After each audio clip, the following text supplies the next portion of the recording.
First of all, I would like to say a special hello to all my many friends on YouTube and also greetings to my many enemies. Once again, this is another episode of Roosevelt Sounds Off. This is Roosevelt Sounds Off Part 30. Oh yes, we there. 30 episodes since I have started Roosevelt Sounds Off. We have done successfully 30 episodes uploaded into YouTube and also shared with Facebook. And I think many of you are out there for watching and also supporting your words of encouragement and also, even some of your criticisms and everything as well. Because I think some of your criticisms have helped me get a little bit better in the way I do things and the way I deliver things. But with all of that being said, I am here this afternoon to bring everyone on YouTube and Facebook some very, very good news here in the city of Chicago. For all of you all who might not know, our police chief or police superintendent, Gary McCarthy, has resigned from the Chicago Police Department. You know what I gotta say?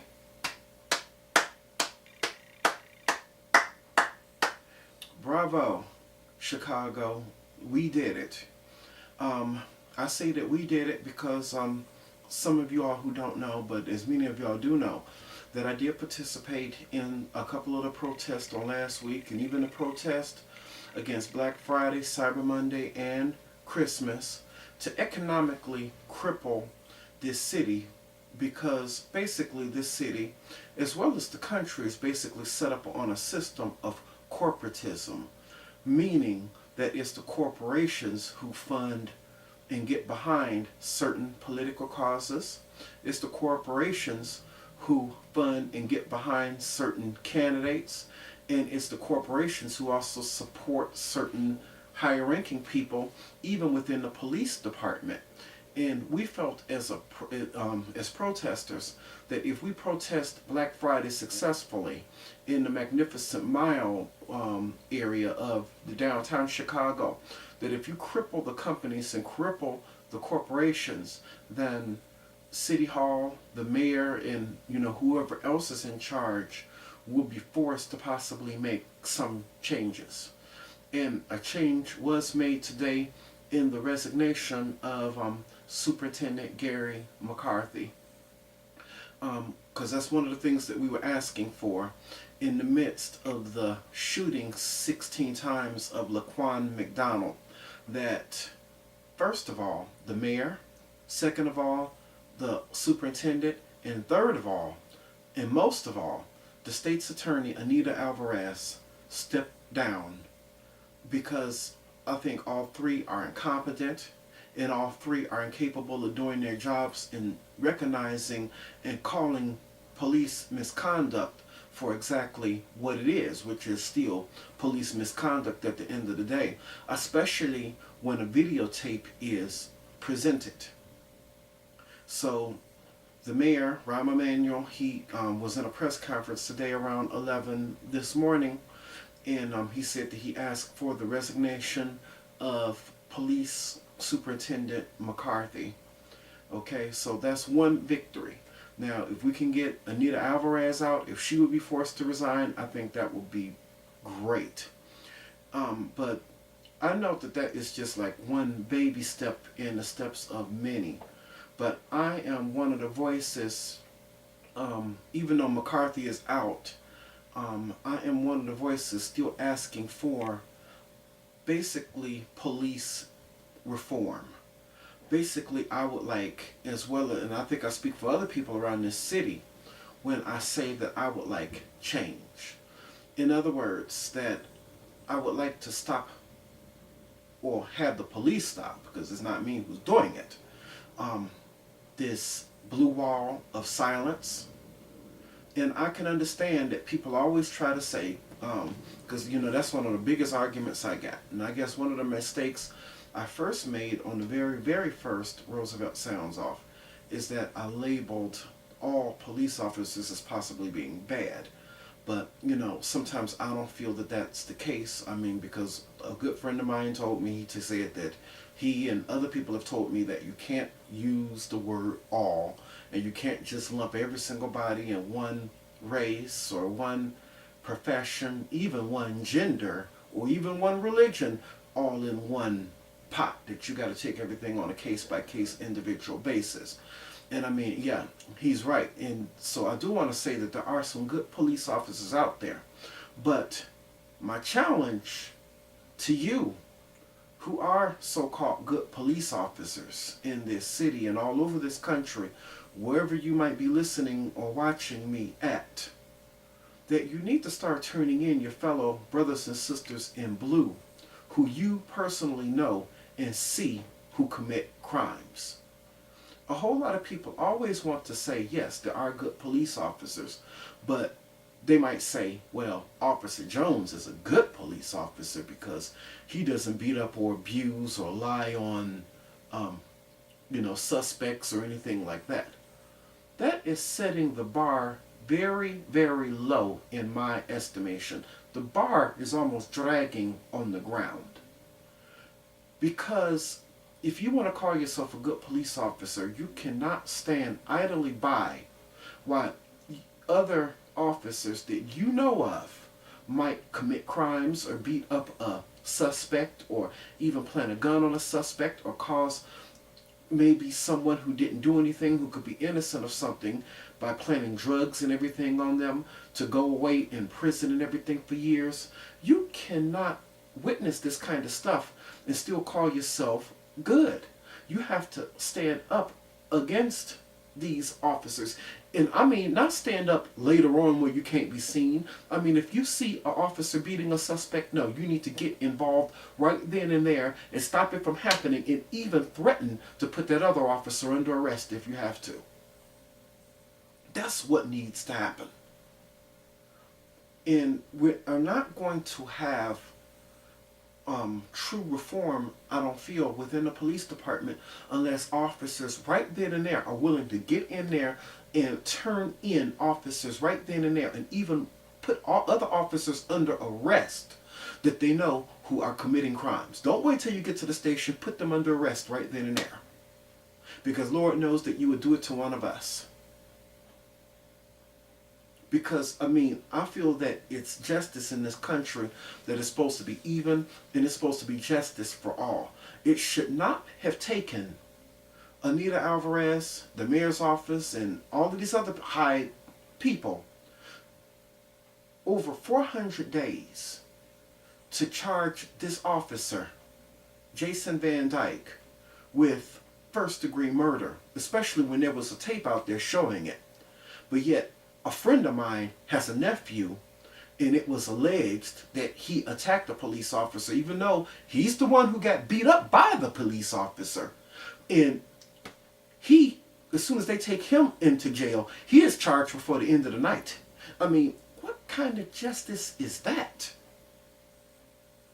So no, I feel that when officers are guilty of crimes, or especially if there's a tape out there, then first of all, the tape needs to be released to the public, because us as the public, yes, we do have the right to know. And second of all, they need to be treated just like we are treated whenever we are guilty of or commit crimes. Because at the end of the day, a police officer is just nothing but a person. It should be no special privileges for certain people, all because they strap on a gun and a badge and happen to wear blue. No. We need to end this police culture of the blue wall. And another thing that we need to end, that even if one of you are police officers do catch us out there doing something that is bogus or dirty, I mean, only thing is something that we want as citizens is just respect. Talk to us and everything like we're human beings. Some of you all out there, whenever you confront us or talk to us, you talk to us like we are nothing. You curse at us and do all of this other kind of stuff. So no, that's all that we're just asking for, is just respect. I mean, remember, if you are in authority, because yes, I do have, and I think that it goes all the way around, but I feel I do have to hold police officers a little bit much more accountable, because you are held in a much more higher authority than a regular person.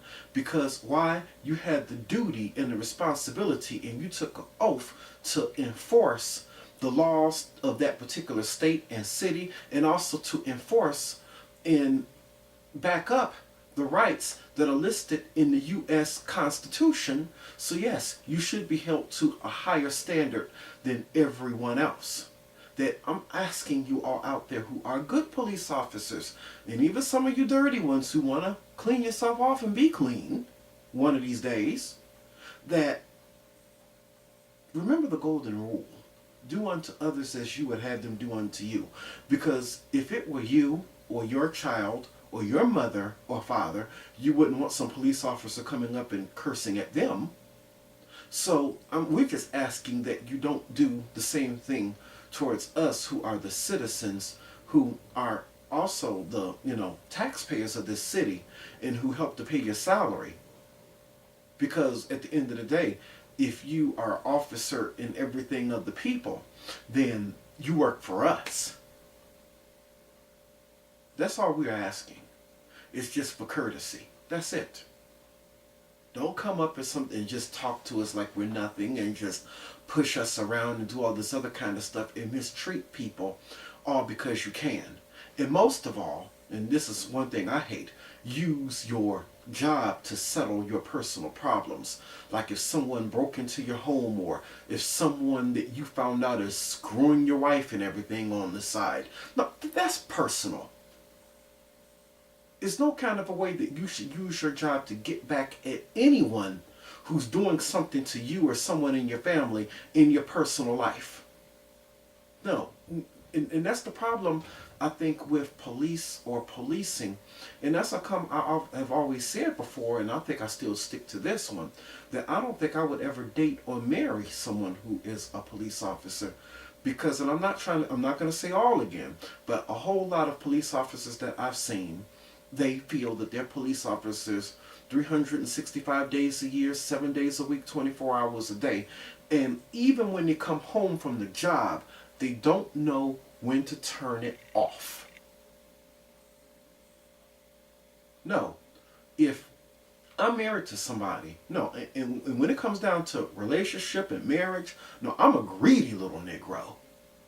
I don't expect, when I'm spending time with you and with our family, one of your police friends or cop friends to show up at my door and come in and always wanting to spend time with us and hang with us. No, you leave that, or leave those people there where you found them when you come home to me. I don't expect you as a policewoman, just because we have an argument or about to have a breakup, or I don't think I would be doing it anyway, but just in case I was. If you found out that I was cheating on you and you decide to use your job to find out or do something dirty to me, I don't expect that. If we're having a problem in our relationship, I always got to fear that you would use your job and your cop friends in retaliation against me. I shouldn't have to fear for that. And either when I get home and everything, I got to walk around eggshells around you because I'm too afraid to saying the wrong thing because you'll jump all over me. Or either you'll have this controlling nature against me and against our children because you have to act that way on the street. Or either you come home or something and you got the potty mouth at home and you cuss me and the children and kick around the whole family because you're used to kicking around people on the street. No. Know when to turn it off. And I would have to say that until we get back, first of all, to the golden rule, do unto others as you had them do unto you, and knowing when to turn off the attitude and just being courteous one to another. No, McCarthy is just like one bit of the problem, but we'll never have true police reform unless we start with these three things that I just named. And also, even a bigger picture that I got to name, even when it comes down to changes that I see that needs to be made, even within the department. I think that we need much more transparency in the department. Because there's no kind of a way that this tape of the shooting of Laquan McDonald should have been held up for over a year. No, it's public information that was taken down in a police car by a police car's dash cam that to citizens paid for by the people, and you're driving a police car paid for by the people, whenever an officer does something or does anything wrong, or even if an officer is making an arrest, I feel that it's the citizen's right to stand there and watch an officer, as long as you're standing a safe distance away, watch an officer carry out his duties without fear of him or her, whoever they may be, telling you to get out of there and go and move on, telling you to get the F out of there and move on. No. If you're a citizen and the police officers are public servants and they work for you, remember that you should stand there and be able to watch them carry out their duties. You shouldn't have, there should be no such thing as an officer telling you to move on. No. They work for you. They're public servants. As long as they have on that badge and that gun given to them by the city of Chicago or wherever they're policing, you as the citizen should be able to know what's going on. And whenever an officer screws up and is caught on tape, it should be something that is released to the public and a matter of public record. That's something that should be found out about, and officers should not, in the police department as a whole, in the state's attorney's office or whoever, should not be allowed to block and to just block a video and suppress a video from coming out just because they fear an officer might have screwed up. Another case in point is that there was another shooting, for all of you all who might not know, sometimes last year, of another young man named Ronald Johnson. And allegedly they said he had his hands up, but he was shot by a police detective, George Hernandez, allegedly. And that was all caught on tape. And today there was also another press conference before Mayor Emanuel had his press conference of Ronald Johnson's mother and their attorney trying to get a Freedom of Information Act, trying to get this tape released. Because right now the city of Chicago has blocked the viewing and the airing of that particular police tape. Why? I don't know. Because to me, the only reason why the city would block it is that they have fear that the officer just completely messed up. And this police detective, allegedly, George Hernandez, is still working. No. A whole lot of you all on jobs and everything, it's no kind of a way that some of you all could make mistakes and mess up as much as a whole lot of police officers do, and by now, you're not fired or disciplined. A whole lot of police officers have had complaints against them for years, but a whole lot of complaints just go unnoticed and they go unpunished. That's the same thing that happened in Jason Van Dyke's case, is that this man has had 18 civilian complaints against him in the last few years or more, and the complaints were swept under the rug and they were never dealt with. And a whole lot of people, they tell me, well, if you have a problem with a police officer, just go and make a civilian complaint and they have to look into it. No, a whole lot of times it's not looked into.